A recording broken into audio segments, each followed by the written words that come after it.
अजून कसा आला नाही अक्षय? 12 वाजून गेले. जीवाला घोर लावतो हा मुलं नुसता. सकाळी सांगून देखील गेला नाही उशीर होईल म्हणून.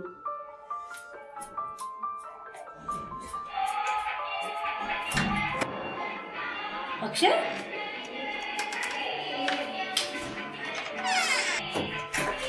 अक्षय, अरे किती वाजले ते पाहिलंस का?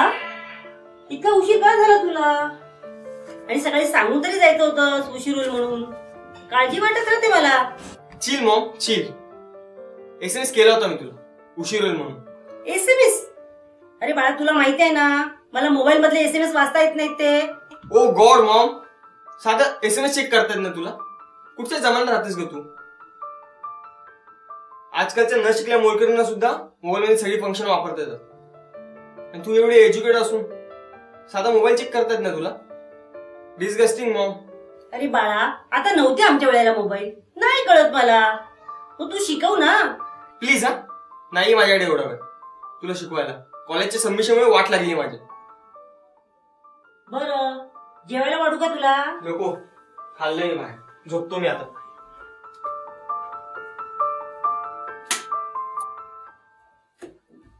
ए शुभम, चल झालं का तुझं? हो बाजूला, मला बसायचं आता सर्फिंगला.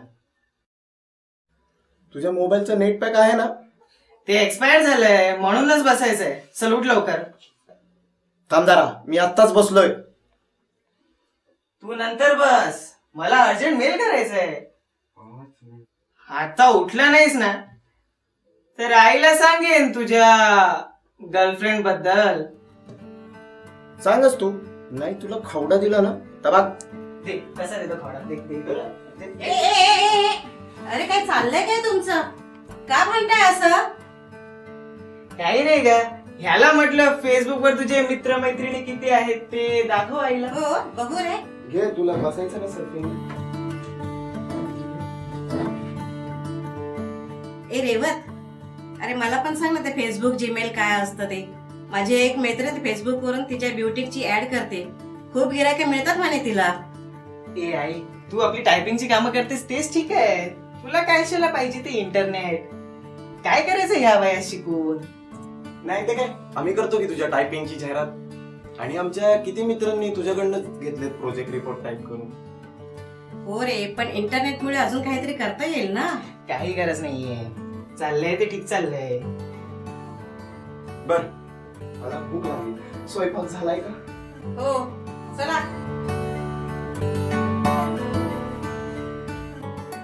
अर्णव, अर्णव, काय हा पसारा पडलाय? कधीची हाक मारते तुला? काय? जेवण तयार आहे तुझं. आता जेवतोस की नंतर? नंतर जेवण. गाणी ऐकतोयस? हो. हे मला पण छान जुनी गाणी दे की माझ्या मोबाईल मध्ये भरून. आपल्या कम्प्युटर मध्ये आहेत की भरपूर. मला कम्प्युटर नाही येत रे लावता.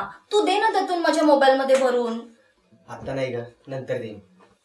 अरे किती दिवसापासून मागतेय मी. सारखा टाळटाळ करतोस. मला कम्प्युटर येत नाही म्हणून. नाही तर कशाला इतकी मागे लागले असते तुझ्या? अगं मग जरा घ्यायचं ना शिकून. इतकी कशी का बॅकवर्ड राहिलीस तू? एनिवेज, नंतर देतो तुझी गाणी.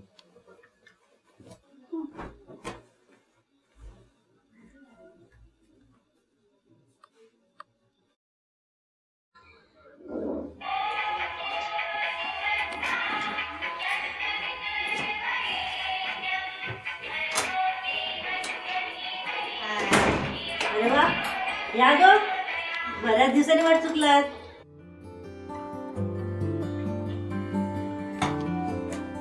हो ग, कामाच्या रगड्यामध्ये जमतच नाही. काय करत होतीस? काही नाही ग, कादंबरी वाचत होते. कोणती ग? सानियाची आवर्तन कादंबरी. फारच छान आहे.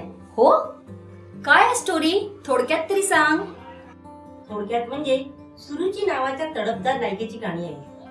ती ज्या प्रियकराबरोबर लिव्हिंग मध्ये राहत असते त्याचा अचानक अपघाती मृत्यू होतो. आणि त्यानंतर तिच्या आयुष्याची होणारी फरफड आणि त्यातून सावरून ती कशी उभी राहते त्याची कहाणी आहे. खरंय, अडाणी नसं असू दे नाही तर शिकलेली फरफड फक्त बाईच्याच आयुष्याची होते. नाहीतर काय, बाईनच नेहमी पडतं घ्यायचं.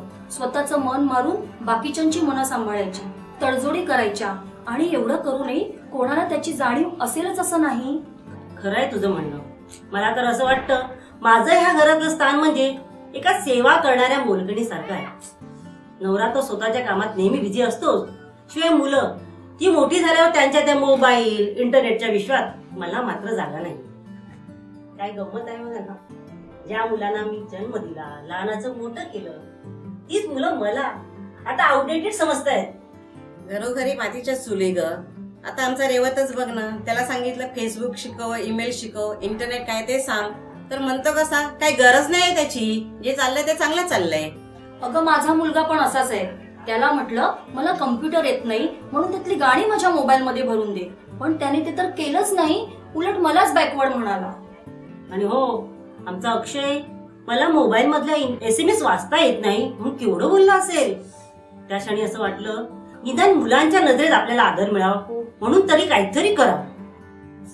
त्यासाठी एक मार्ग आहे, आपण अपग्रेड व्हायचं आणि जमान्याबरोबर आपण चालायचं. म्हणजे सांगते.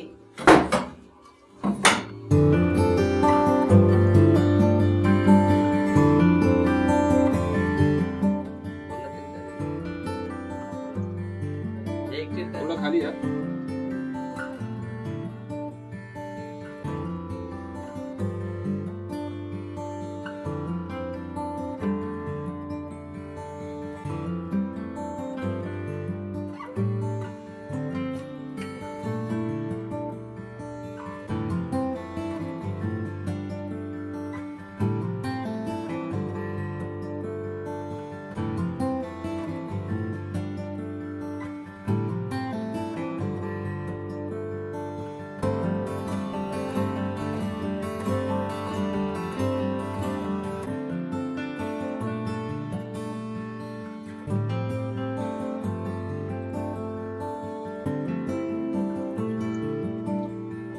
येऊ का?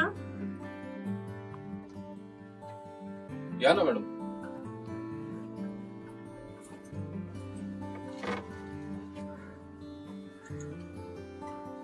बसा.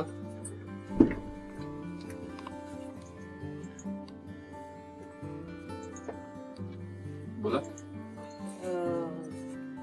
नाही म्हणजे आम्हाला बेसिक कम्प्युटर शिकण्यासाठी क्लास लावायचा आहे. ओके, चालेल ना. यात सगळ्या कोर्सची माहिती आहे. आपण कधीपासून सुरू करणार आहात क्लास? पण या क्लाससाठी काही वयाची मर्यादा नाही ना? म्हणजे आम्हाला जमेल ना? हो, नक्की जमेल मॅडम. अहो, शिक्षणासाठी वयाची मर्यादा कधीच नसते. उलट माणसाने नेहमी विद्यार्थी म्हणून राहिले पाहिजे. मला तुमचं खरंच खूप कौतुक वाटतं की तुम्ही याही वयात कम्प्युटर शिकण्यासाठी उत्सुक आहात. हो, निदान मुलांची मैत्री वाढावी, त्यांच्या नजरेत आम्हाला आदराचं स्थान मिळावं म्हणून तरी आम्हाला शिकायचंच आहे. तुम्ही काळजी करू नका मॅडम, आपण ऍडमिशन घ्या, आपण लगेचच क्लास सुरू करू. रात के बाद सवेरा है, रोकना अपने कदमों को, बचपन में जो देखे थे, बचपन में जो देखे थे, पूरे कर उन सपनों को, ताजा हो ले, ताजा हो ले, ताजा हो ले, ताजा हो ले, तो ताजा हो ले, ताजा हो ले, ताजा हो ले, ताजा हो ले.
झालं का सगळ्यांचं? हो सर झालं. हो सर. आज तुमच्या क्लासचा शेवटचा दिवस. या 1 महिन्यात तुम्ही अगदी लवकर पिकअप केल्यात सगळ्या गोष्टी. I am really impressed. आता मला असं वाटतं तुम्ही छान ट्रेन झाला आहात. क्लास संपला तरी संपर्क नाही तुटणार. त्यामुळे काही प्रॉब्लेम असेल तर निसंकोचपणे या. Thank you very much sir. तुमच्यामुळेच आम्हाला आज एक नवीन जग शिकायला मिळालं. हो ना, खरंच आता इतकं समाधान वाटतं की आता आम्ही आउटडेटेड नाही आहोत. काहीतरी गवसल्यासारखं वाटतंय. सगळं तुमच्यामुळे सर. Any time. हे तुमचे सर्टिफिकेट. रात के बाद सवेरा है, रोकना अपने कदमों को. रात के बाद सवेरा है, रोकना अपने कदमों को. बचपन में जो देखे थे, बचपन में जो देखे थे, पूरे कर उन सपनों को. ताजा हो ले, ताजा हो ले, ताजा हो ले, ताजा हो ले. एक पल को तो ताजा हो ले, ताजा हो ले, ताजा हो ले, ताजा हो ले, ताजा हो ले.